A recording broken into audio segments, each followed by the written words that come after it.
Well, the Dallas Cowboy makes midgets of the Giants 27-20, and we're here to talk about it right here on the Replay Sports Show. So let's get it. We're live.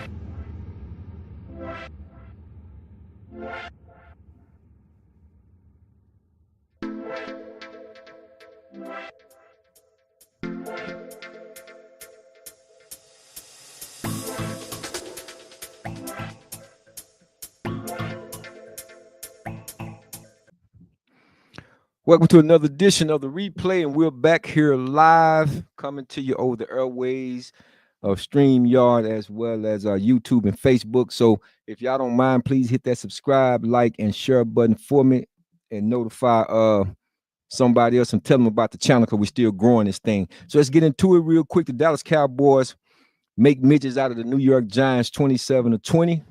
Not sure what y'all take from the game. Me personally, I didn't take a whole lot from the game.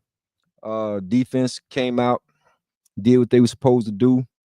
Offense came out, kind of struggled, but it's one of those type of games where you have two division opponents going at each other, and one has a 2-9 record that's on the road, and the other one has a 4-7 record at the house. Not a lot to really say. Glad to see some of the guys back coming off of injury, though. It was good seeing Brandon Cooks catching that touchdown, the crossing route. And man, what's there to say about Overshawn? I mean, again, this kid has shown flashes, here and there. I mean, the thing with him, I think he plays such a fast game. You got to keep him upright. He takes a lot of punishment, so it seemed, because it seemed like at least the games that I've seen, it seemed like at some point he takes an injury here or there. He's on the turf, but he plays hard. He plays fast, and that's what I like about him. I thought that was a tremendous play of him tipping the ball up in there to himself and then catching it, scoring a touchdown. Yeah, so I'm glad to see these young draftees who are making a impact, earn a check, and he's one of them. I think Leofold, I think when he has more and more reps, I think he'll be another young stud that's going to come along, vying if he can remain upright. But again, the Dallas Cowboys keep their hopes alive. They're going to basically have to run the table because they're standing there at 5-7. These next, well, we said the next three, but we know now it's down to two. These next two games, they are winnable games. And, barring any setbacks in terms of which they shouldn't be playing lethargic by any means. So they should be trying to win games. At least these next two games are very winnable. So hopefully they take care of business. And before you know it, they're back at 500. Then after that, it gets a little bit interesting. It gets interesting because you got the Eagles again. You have Tampa Bay, of course, and you got I know the final game is against the Washington Commanders at AT&T Stadium, and they're going to definitely be looking for an opportunity to get some some get back, excuse me.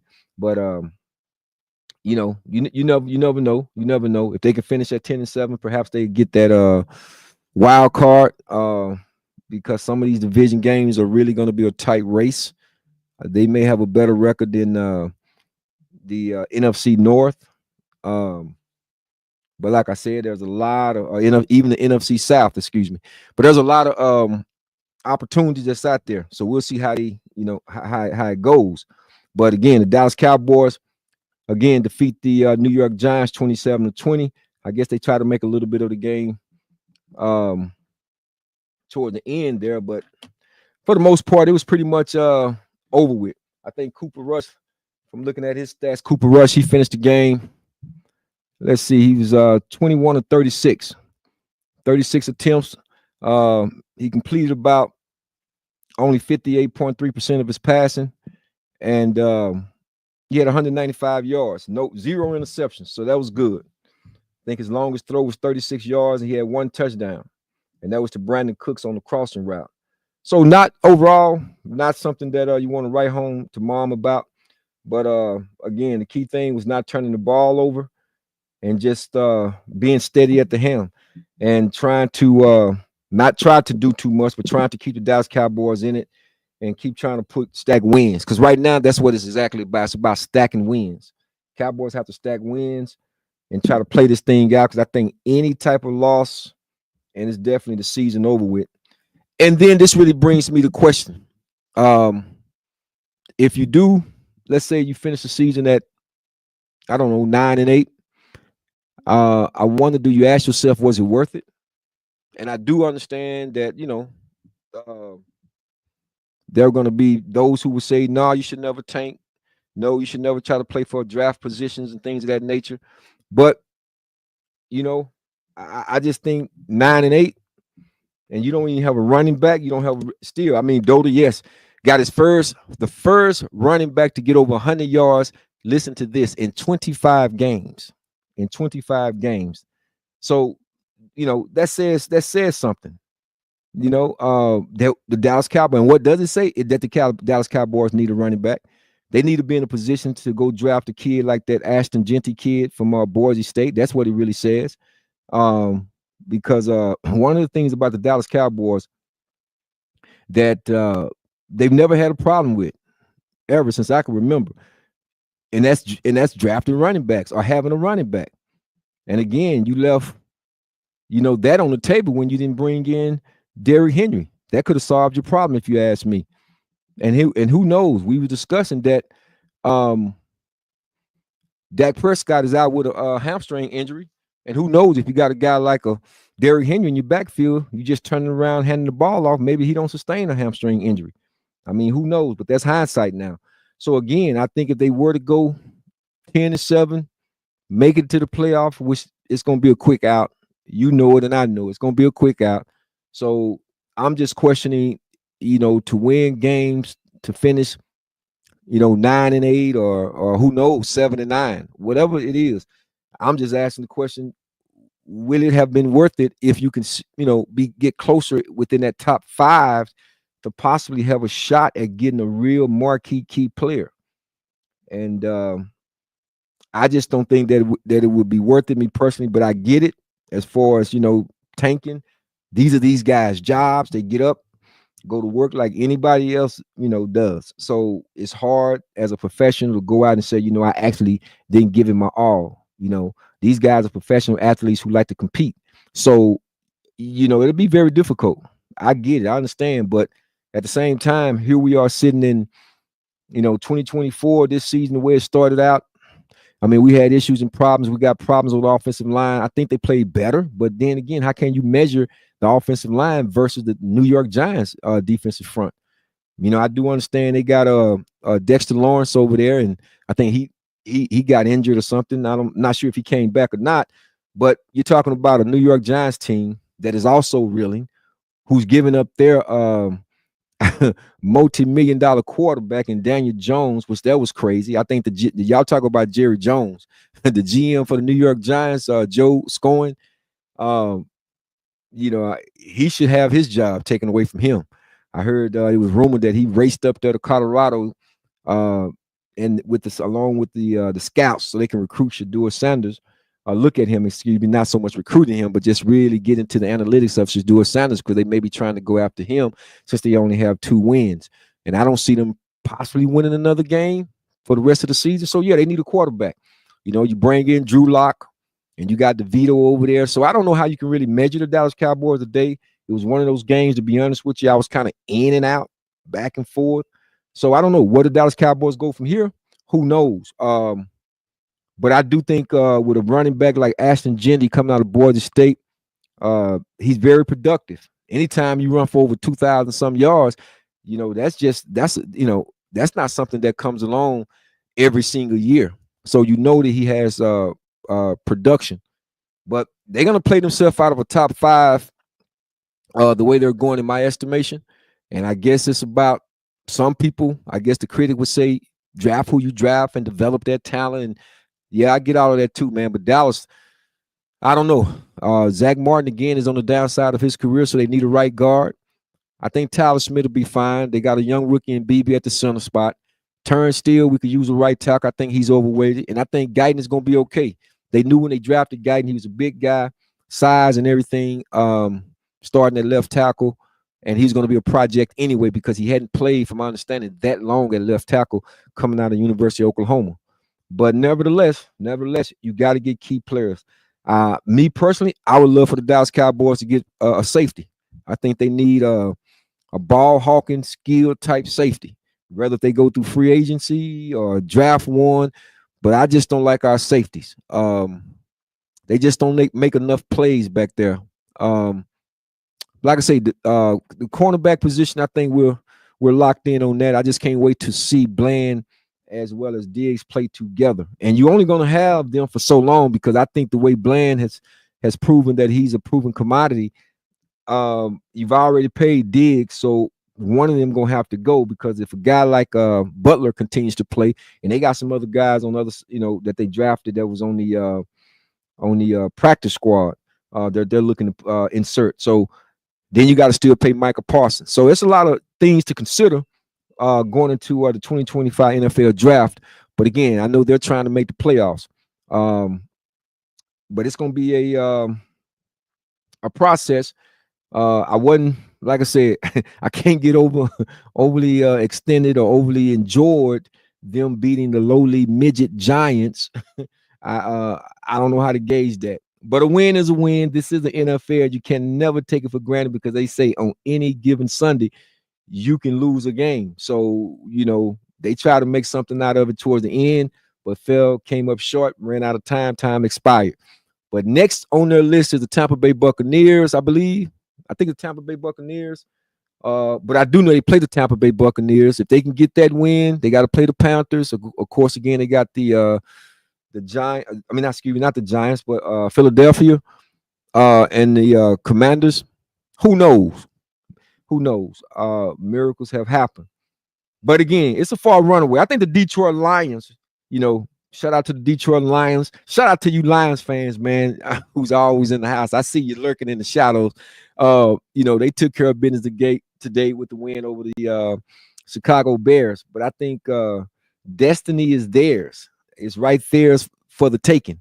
So unless they get down to you got to finish the deal though, because you can go to the NFC Championship game and make it to the Super Bowl and still lose if you're just comfortable and satisfied with that. But I think once they get to the NFC Championship game, that's going to tell the whole tape. But they're having a great year thus far, so they got to just keep going. But right now, I don't see anyone in the NFC conference defeating them. I mean, when I think about the 49ers, no. When I think about anything coming out of NFC West, whether if it was Seattle, the Rams, of course, the Cardinals, nope. Of course, we know the NFC South, New Orleans, down. So it's really nothing. I mean, this is one of those years, one of those kind of crazy, So right now, I think you may have in the NFC Championship game, I would have to say the Philadelphia Eagles and the Detroit Lions. And I think they will get home field advantage throughout the playoffs. And I really think the Detroit Lions will play in the first Super Bowl, which would be great for the city. Yeah, it'd definitely be great for the city. So, not taking anything away from, the past teams with the Barry Sanders. I remember when they made it to the NFC Championship game back in 91 and lost to the, at the time, it was the Washington Redskins. They lost to the Washington Redskins because they had defeated the Dallas Cowboys. But that was many, many years ago. So, it'll be great for the city. But they got to close it out. Like I tell the Detroit Lions fans, just having a good regular season, we knew about that. You got to go finish the deal. And then if you can get there to the Super Bowl, look, with the way how they're built defensively, they are a blue-collar team. The Detroit Lions is a blue-collar team. The way they're built defensively, shout out to my man Aaron Glenn, man, AG, man. I met AG, man, had great conversation with him throughout the years, even did some business with him. But he's the defensive coordinator for the Detroit Lions. He's doing a heck of a job. And I think hopefully one day he'll be a head coach in the league. But how they're built, man, with the two running backs they have in Montgomery, and I'm telling you, I was all on Jamar Gibbs. I wanted Jamar Gibbs, man. I'm telling you in that draft because I knew we was going to lose Tony Pollard at some point. this would have been a great addition, but they didn't draft him. I guess Detroit moved up a little bit to get in front of Dallas to get him anyway. But like I said, they got a two-headed monster in their run game. And the quarterback is solid. They got the receivers in St. Brown. So, they got the recipe to go on to the Super Bowl and win. And even who knows? It's not like Kansas City is playing lights out right now. And if they were to play a Baltimore Ravens team, I mean, it would be a great matchup. But I think, man, when you're trying to win your first Super Bowl, there's a lot there. There's a lot of sense of urgency to get it done. And I think Detroit is primed to bring the city its first Super Bowl title since they started naming it the Super Bowl anyway. I think they may have had a title back in the 50s or something, but who remember that? But yeah, be the first Super Bowl for the city of Detroit. But make no mistake about it, Detroit listeners. Make no mistake about it, blessings. All of y'all Detroit fans out there, you still little D. As I had to tell somebody one time. They say, no, man, they call us Big D. I said, man, never in the history of life have they ever called y'all Big D. You're little D. You're like Denver, little D. There's only one Big D, and that's Dallas. Don't ever get it twisted. I mean, you could be we got a losing record right now, and I guarantee we probably still have more people viewing the Dallas Cowboys game today than they'll probably have on Sunday. And that's remarkable. Say what you want, say what you will, but that's remarkable. Shout out for those coming on. This is the replay. Shout out to Deborah. Hey, Deborah, I see you in the house. I should have been by. Tell my brother I say peace. I'm going to try to get by there, and happy Thanksgiving to you. I hope y'all enjoyed your Thanksgiving or enjoying your Thanksgiving with your family and friends, everybody. Again, this is the replay. But we're still trying to make your day. I'm your host, Jabril A. Rashad. Don't forget to hit that subscribe, like, and share button because we're still growing the channel. I appreciate y'all support. I really do. Y'all see I'm still working on the Thanksgiving, right? Still doing this on Thanksgiving, right? Nah, it's all good. It's all good. I just want to stop on, like I say, do a quick live on this right quick because this is the Cowboys post-game show. And again, for if those of you been under the rock, the Dallas Cowboys is sitting at 5-7 now. Again, you can chat out in the comment. Tell me what you think and how this victory today, does it measure up or will it measure up? Do you think that the Dallas Cowboys have an opportunity to get to the playoffs? I do. I think they can come in as a wild card. I really do. But it's going to take, the margin is so slim. It's so slim. I'm thinking that maybe they can give up one more game just in case because you still have to play. Again, Washington, they definitely going to be looking for some get back. And if it came down to the final game and they happen to be in the playoffs but can get a better seeding or something, I don't know, and they get a chance to knock the Cowboys out of the playoffs, they're going to definitely try to do it. Or, it could be a situation where the Eagles, you still got to play the Eagles, but the Eagles may have already clinched the division, so they may decide, we're not going to play a lot of players. And anything can happen. But they need to just focus on week to week right now. They got at least 2 winnable games. I don't know about Tampa Bay. See, again, the margin is so slim. They got to really win out, finish 10-7. Because if they go 9-8, it's going to be real hard. They're going to have 2 wild card spots. So I don't know. That's going to be difficult. That's the reason why I say I think you're kind of shooting yourself in the foot. I think you really just need to go ahead and just play hard, play it out. Don't get me wrong, but man, you might as well position for a draft, get you a piece. And you could make an off-season trade and still draft a high-level draft pick. Someone that's going to come in and have an immediate impact. That's all right there in front of you. Because going 9-8 and having some type of more victory and talk about how we lost our starting quarterback and, Michael Parsons missed time this year. And now you got, Trayvon Diggs is out and, they had a rotating front line. DeMarcus Lawrence only played 2 games this season. Yeah, we've had a lot of things going on, but you got to have the next man up mentality. Everybody still go to that window every Tuesday to get that paycheck. So I don't believe in this idea. Somebody go down and this person was out and this. They were struggling when Dak Prescott was out there. Which again, it caused me to think, the what if game. What if Jerry would have just waited? If he would have just waited to give Dak Prescott that money, he could have set himself up probably for the perfect storm, man, to try to at least make a move for Shedeur Sanders. I mean, I'd rather just start, I know many people may agree to disagree on it, but when I've got 9 years of seeing somebody's body of work, if it walked like a duck, it's a duck. It cracked. I heard it when it cracked. It didn't say meow. It didn't make a moo noise. It cracked. And that was a duck. And so, I got 9 seasons of Dak Prescott.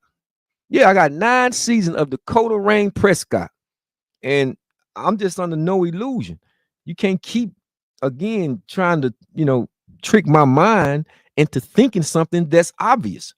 I just don't think is he a regular season winner? Yes. Have he been an MVP candidate? Yes.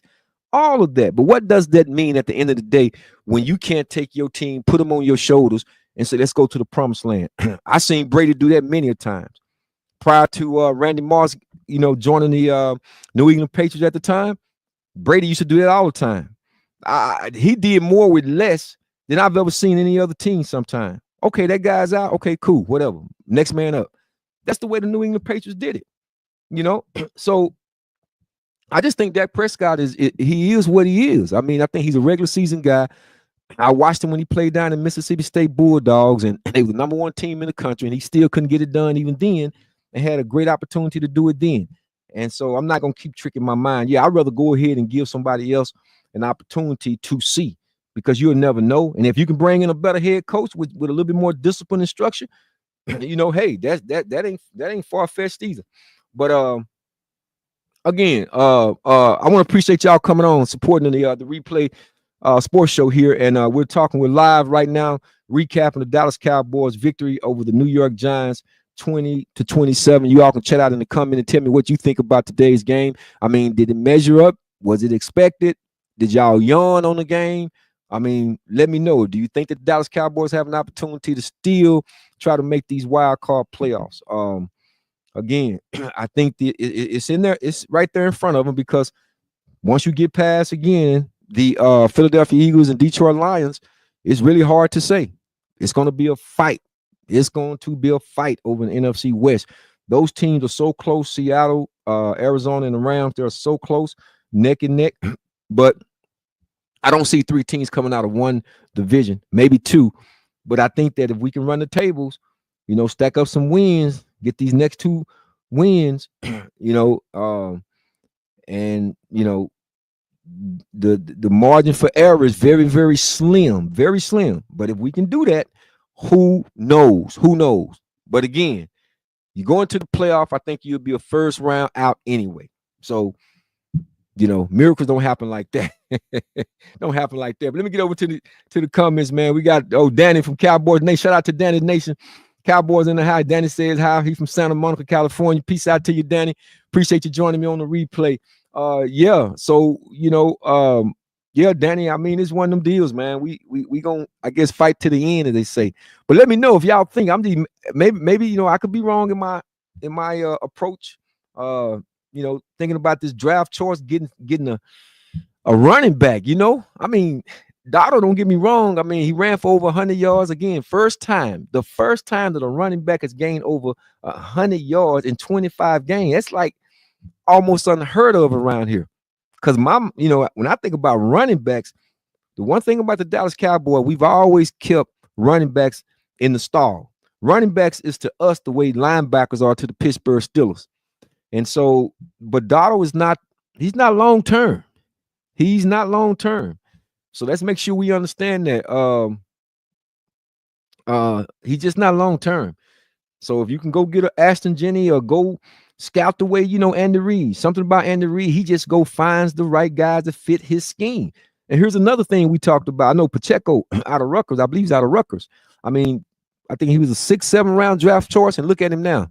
They got him, several time, multiple Super Bowl winner. And Andy Reid know how to evaluate talent. Now, here's again the trick part to me is this here.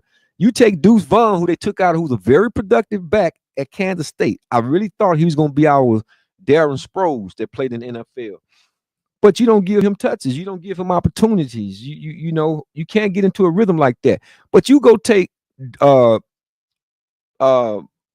Vaughn and put him in Kansas City Chiefs offense, and let Andy Reid have. And I promise you, you probably be saying, man, there's no way that guy was with the Dallas Cowboys. That's how crazy it is to me.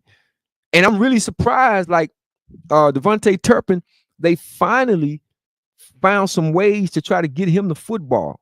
And I like what they're doing with him now, kind of moving around, letting him play in the slot, doing reverses and so forth, because he's one of those guys. He's a small guy. He can't go out there and consistently play every down. But I think those wrinkles that they put in, like the week before when he had the touchdown on the slant against the Falcons, not the Falcons, excuse me, the Houston Texans, that was good. He was matched one-on-one in the slot. He's a little quick, fast guy, a little twitch guy, and if you can get it to him in open space, you got something.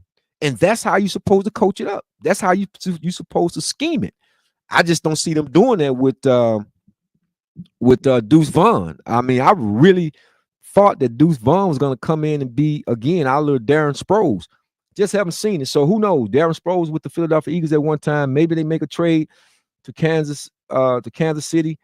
He played at Kansas State, and I know his dad is a scout for the Dallas Cowboys, but shoots, man, they're going to have to try to find something or do something in that running game because it's just not happening the way it should be happening. So, who knows? We'll see. But let's see what we got. The Packers is playing this evening. I need to see. That's probably going to be another win. They came off a big win over the 49ers on Sunday. I don't know what's going on with the San Francisco 49ers. I don't see any of their fans on here. It's hard to find them 49ers fans now. So, I don't know what to say. You still got your same head coach. You got your same quarterback, running back. What's going on? Was Ayuk that big of a deal? Was Brandon Ayuk that big of a deal? He don't play defense. But see, it's funny how they talk about the Dallas Cowboys, but they seem to never talk about the 49ers, when they're having a subpar season. A subpar season. And I always tell people, they always talking about Dallas haven't been to the Super Bowl in nearly 30 years, whatever the case may be, and the 49ers have. I don't care nothing about going. I don't care nothing about the invitation to the restaurant. If I get to the restaurant, I don't have nothing on my plate to eat. You invited me out, ain't nothing to eat on my plate. I'm not worried about going to the restaurant because I was there in the restaurant. Not if I'm planning on being a diner. So what I care about you going to the Super Bowl? What do I care about you going to the Super Bowl and losing? Well, you just started like all the other 31 teams that was destined to try to get there. You failed. You came up short. At least the Dallas Cowboys, we got 5 of them trophies. Five of them trophies in that case and played for another 8. But do you think those people around here in the DFW remember those 3 that we played and lost? No. You talk about them 5. But again, that's the standard. And that's why we're the most talked about team, in the NFL. So again, I get it. I get it. But the 49ers, I don't know. It's gonna be a tight race over there again. They might squeeze it out, but who knows? We'll see. But again, I don't think nobody's gonna beat them Detroit Lions. At least not the way they playing right now. What, 11-1? 11-1. I can't even remember the team that beat them. If anybody know the team that beat the Detroit Lions, put it in the comment for me. Because I don't even know that it's been so long. It was week 1, week 2. Yeah, I don't even know the team that beat the Detroit Lions. So shoot, they could be actually be undefeated. Because I guarantee you, whoever beat them early in the year probably couldn't beat them now. I'm just saying they probably couldn't beat them now. So yeah, I think Green Bay got a good team. I think any given day, Jordan Love, I mean, he can definitely go in with the receiver record that he has. They can be lethal. They can be deadly. But they playing the Miami Dolphins this evening. Not sure what's going on with the Miami Dolphins. I think they've had a lot of problems themselves, but that's the latest game this evening. But again, this is the Dallas Cowboys post coverage game show. And if you all was under a rock somewhere, the Dallas Cowboys defeated the little bitty mid-city Giants. I shouldn't say mid-city. I should just say midgets. The midget Giants, 27-20. And I know Dable, I don't think he's gonna have a job pretty soon. I think he's gonna be out there. So anyway, want to come on here. Again, I want y'all to hit that likes, share, subscribe button for me. We're still growing the channel. This is the Replay Sports Show, and I have been your host, Jabril, Real Deal Jabril. So y'all give me a shout out. You know, up, and we also have appreciate y'all support, listening to me, giving your time. I hope y'all day was great. You enjoyed your family, had some good food and all that great stuff. And we're gonna see you back here again. We got these college games coming up, these playoffs. So we're gonna check all that out too in the future. And check out the live that I did earlier talking to let me cut this down. I did a live talking to #1 ranked Oregon defensive back Jabbar Muhammad. We was live earlier, so check that out for me. Really good opportunity to speak with him about education. I am student athlete. He's already graduated like a year and a half ago, almost 2 years ago. So I really love the educational part of it. But check him out. They play Washington this Saturday. They're the #1 ranked team in the country, and they're looking to try to go win the first title. And he is slated to go in the NFL. He was a Jim Thorpe semifinalist for the college's best defensive back in the country, although they narrowed it down to 3. But again, I told him to be mentioned in amongst 15 other people was great. A beautiful, beautiful thing. So y'all check that out. We did a live earlier. So again, I appreciate y'all spending this time with me. You could have been anywhere, but you came right here and hung out with your boy. I appreciate it. I'll talk to y'all in a minute. Look for the videos and the uploads, and we'll be back at you soon. Peace and love, y'all.